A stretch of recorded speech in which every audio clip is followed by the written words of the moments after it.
Collecting and managing contact details. One of the biggest challenges you'll face when it comes to your social messaging marketing is collecting the contact details of the people that you will be selling to and getting their permission to send them marketing materials. So how do you do this? There are a number of tools and strategies that lend themselves perfectly to using social messaging apps. Here are just a few. Messenger-specific Facebook ads. We touched on this notion already, but essentially it is possible to create Facebook ads where the goal is to trigger a Facebook message. This is a brilliant way to get more people on your list so that you can start contacting them and encouraging conversions. Messenger on your website. The same goes for adding Messenger to your website. By using Facebook's customer chat plugin, you'll be able to directly link Messenger to your website. That means your visitors will be greeted by a pop-up as soon as they arrive, helping guide them to your checkout page. What's great about this is that the stream of the chat will automatically be moved over to Messenger on Facebook, so you can continue right where you left off and find out just why they never clicked buy in the end. Use opt-in. Another option we have already touched on is the opt-in plugin. This is a simple checkbox you'll use on your email landing page that lets them also subscribe to your Messenger. You can likewise do the same thing with WhatsApp in a less direct manner by letting them enter their mobile number and tick a box stating that they're happy to be contacted. Rapportive. As mentioned, Rapportive is a powerful tool for growing your Instagram in-mail contacts in particular. This one works by letting you see the details of anyone that messages you on LinkedIn, so you only have to click to quickly add them to your network. Start up a chat. If someone comments on your post or photo, then you should respond. If this goes to 2 or more returns, then you can always just suggest that you continue the chat on social messaging. The same works for Instagram. Better yet then, why not post on someone else's?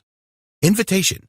It might be that a lot of people would happily chat with you or DM you, but the idea simply hadn't crossed their mind. Run a competition or just invite people to get in touch through a post, and you'll find your inbox swells fast. Mobile Monkey.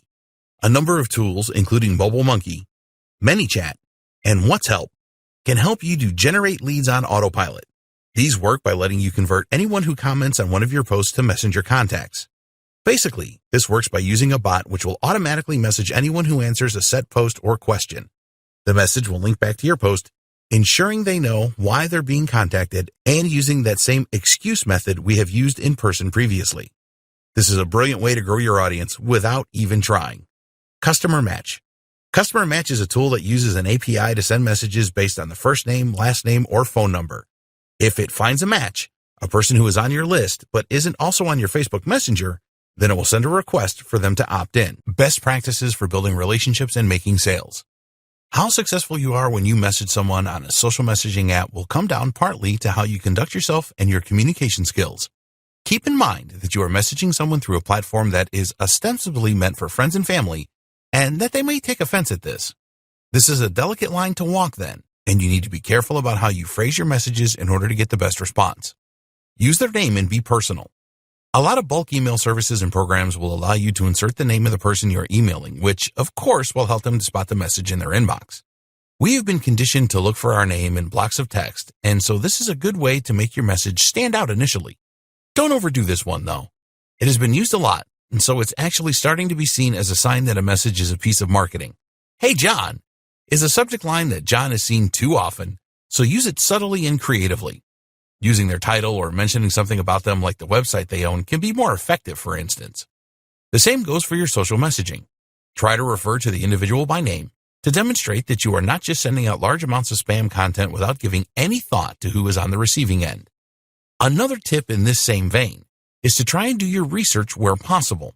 If someone messages you on Facebook through your page, you can view their profile in order to get an idea of who they are and what their interests might be. Involve them. Using the recipient's name or details is one way to make them feel involved and make them assume that the message is actually relevant to them. There are other ways to involve them, though, too, and all of these can be equally as powerful, if not more so. One method, for instance, is to ask for advice. If your message says something like, "Could you please help me come up with some ideas?" then you'll find you get a surprising number of readers. People love being asked for help or advice. We're all narcissists deep down. But more to the point, this is the kind of strategy that we're not used to seeing from businesses, and that makes it pique our interest more. Be honest. Another strategy is just to be honest, but to set yourself apart. People are pretty savvy and desensitized these days when it comes to things like email marketing or social messaging, So rather than trying to get in under their radar, why not just say, I have something great to offer and I think you should take a look. It's refreshing, it's honest, and when they do click on the link to open it, they're going to be much more open to whatever you're selling than they would be if they felt they had been tricked. Likewise, when someone signs up to your messenger, make sure they do so under no false pretenses.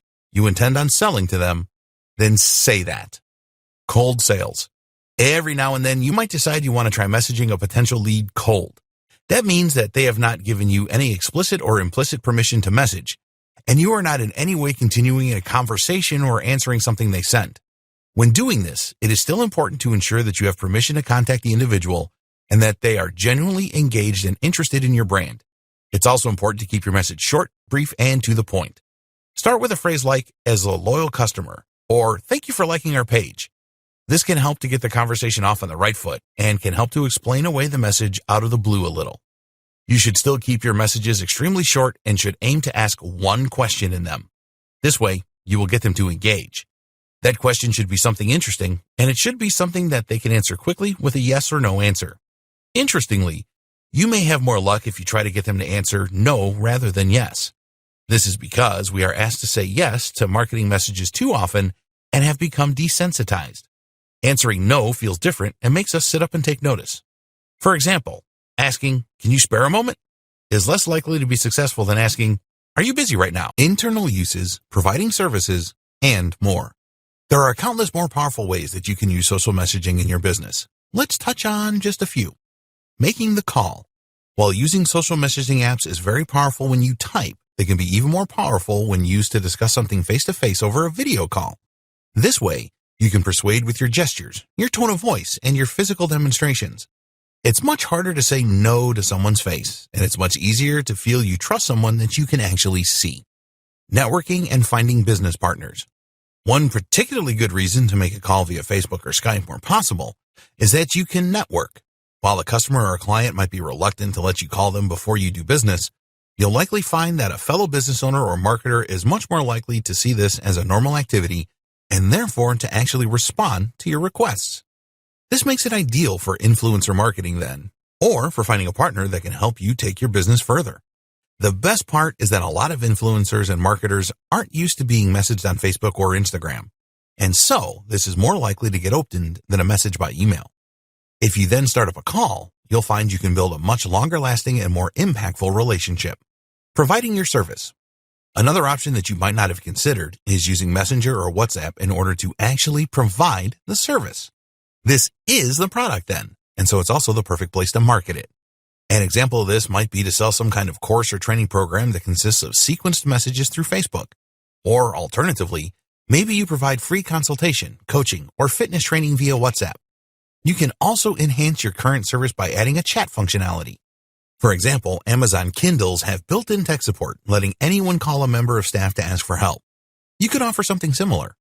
Or if you provide coaching face-to-face, then you could also supply some aftercare in the form of WhatsApp messages for a set number of interactions. Internal uses. Keep in mind as well that social messaging apps have a ton of usefulness for organizations internally. These are great for staying in touch with members of the team and for collaborating remotely. You can use tools like Slack for this, or even just stick with Facebook Messenger and WhatsApp. Group chat. You can even use social messaging apps in order to sell to larger groups by creating a group chat. Of course, this is one way to more quickly market to a bigger audience, though you'll find this strategy can turn people off and cause them to leave your chat and then unsubscribe. One way to prevent this is to make the message group a kind of VIP and very selective group that your audience will be excited to be a part of, especially if you offer freebies and advice. You can likewise use group chat when trying to sell something to a larger group. Perhaps you might have several managers from a business in here, for example, and that way you increase your chances of a positive outcome. Customer service. You can use social messaging to provide aftercare and support for a wide range of different products and services, thereby ensuring that your support lasts long after the transaction has gone through. This can also help to boost your reviews and gain more repeat business. Conclusions and closing comments. As you can see then, there are countless uses for social messaging apps for marketing and for business in general. I hope that this training has helped to open your eyes to some of those and to think outside the box with the way you use this tool. I hope it has also demonstrated to you just how powerful this tool is and why it absolutely deserves a place in your arsenal. Now you know how to build an audience, message them for the highest chances of success, and use apps and tools to get more out of the strategy. But ultimately, it comes down to good old-fashioned conversation. It's a lost art in the world of internet marketing. If you're among the first to bring it back, then you are almost guaranteed success.